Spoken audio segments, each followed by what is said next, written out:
Hey guys, welcome back to the channel. So today we got a 2003 Chevy Trailblazer. This has the 4.2 liter engine. It's an inline 6-cylinder, and the customer complaint is the battery light is on. Now I went ahead and I diagnosed it, and I'm not going to cover the diagnostics in this video. I do have another video that I'll link at the end of this video that shows you guys how to perform a diagnostic on a battery and alternator system. What we're going to do is replace the alternator on this guy. So let me get you guys set up and I'll show you how the process goes. So where we're going to begin is the alternator location is on the driver's side. It's right up top here. It's not that difficult to find. What we're going to do is we're going to be removing that. Now this is a little bit challenging because there are some brackets here, but overall guys, this shouldn't take you more than an hour. The first thing that you're going to want to do guys before you begin any alternator job on any car is you're going to want to disconnect the negative battery cable. GM has the side post terminals, however you could have a top post car. I just disconnect the negative. I just kind of put it to the side here, just make sure there's no contact that's going to happen there, because when you remove the power wire from the alternator it will create an issue if you touch ground, so you just want to disconnect the battery. The second step in this, guys, after your battery's disconnected, is you're going to want to remove your belt, which is right here. Now your tensioner is located right here. Use a 3/8 ratchet, and what you do is you stick it right here. Now you'll notice there's a 3/8 cut out here. You just put your ratchet in there, and in this scenario I believe we have to pull towards us, or actually no, wait, it's push away from us to relieve the belt tension. So the way this works is I'm going to pull forward and you guys can see the belt tension relieves itself.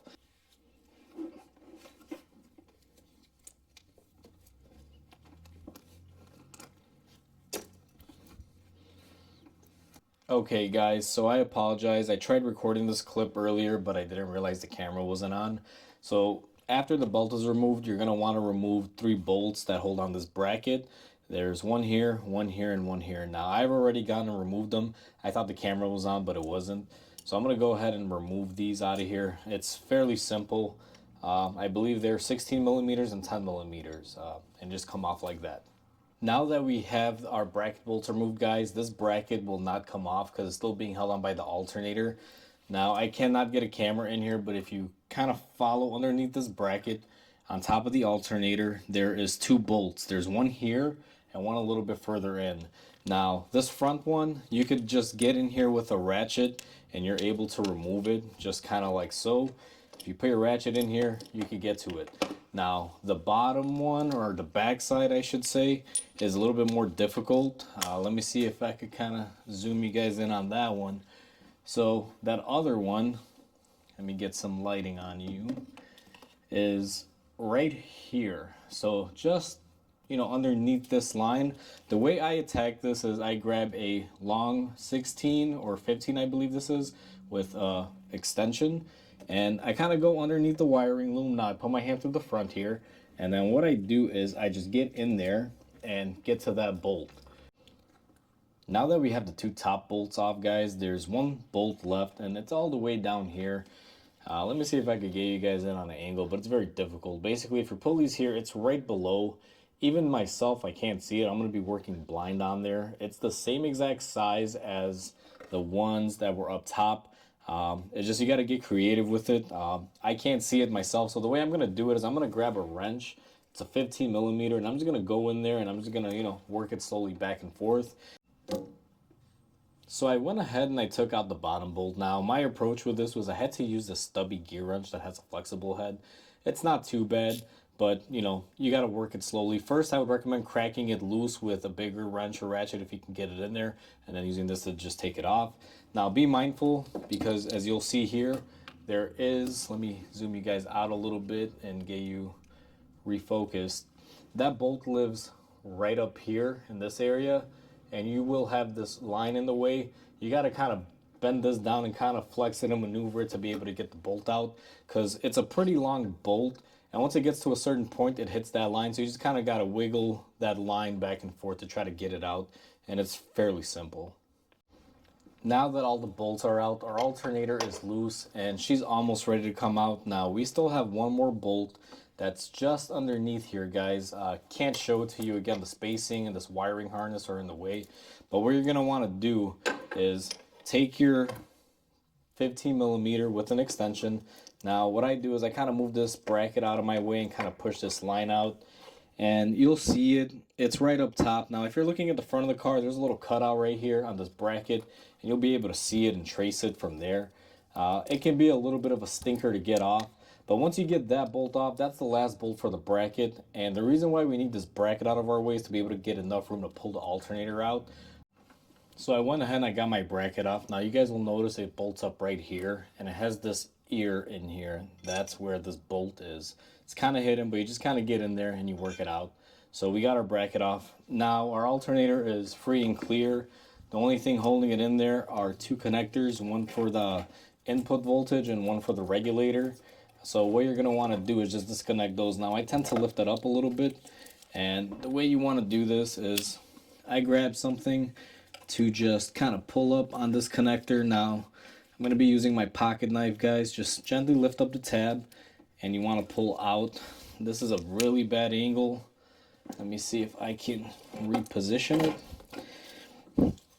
All right, so let me see. Grab my finger in there, remove that. It's fairly easy. Now I don't know how well you guys are going to pick this up. Let me see if the camera can even see it. I don't think you guys will be able to see it, but right there, what you want to do is remove this boot up, and that'll expose a 10mm nut that holds the wire that goes directly to the battery. I call it the charging wire. So I'm going to go ahead and take that off. So just to kind of show you guys, this was where I removed the wire. Now, I know you guys couldn't see it that great when it's in there, but I got it out. Now that everything is unbolted, this alternator is pretty much mine. Removing the bracket makes it easier to gain access to it. And the way you remove these is, it's kind of tight, but it's doable. You gotta kind of move your hose out of the way here, and you just want to be very careful. Now she's fighting me, especially up here. You want to be careful. You got those wires and there is a fuel line there, but if you guys just kind of work it here, it does come out, as you guys can see. The main thing that fights you is this little bracket. I wish there was a way to just kind of move this to the side, but they put it in a fixed position and crimped it on pretty tight. That's why you guys can't get it out that easy. Okay guys, so now what we're going to do before we put our new alternator in, you're going to want to check to make sure that they are the same exact ones. Now I got my old one laying down here, and what you want to check for is make sure that the actual mounting style is correct. So we got 3 here, we got 3 here on the old one, and the biggest thing that you want to check for is make sure that the connector is the same, and as you guys can see, it's the same, and make sure that your wire will line up here on your little stud and it's exactly in the same place. So these alternators are the same exact ones, so we're going to go ahead and take this one and we're going to be throwing it inside the car now. Okay guys, so we are ready to put our new alternator in. Now the installation is the same exact way that you removed it. So instead of just showing you guys every step of the way, because we already know how to remove it, I showed you guys in detail. What I'm going to do for the reinstallation is just time lapse it. So let's begin.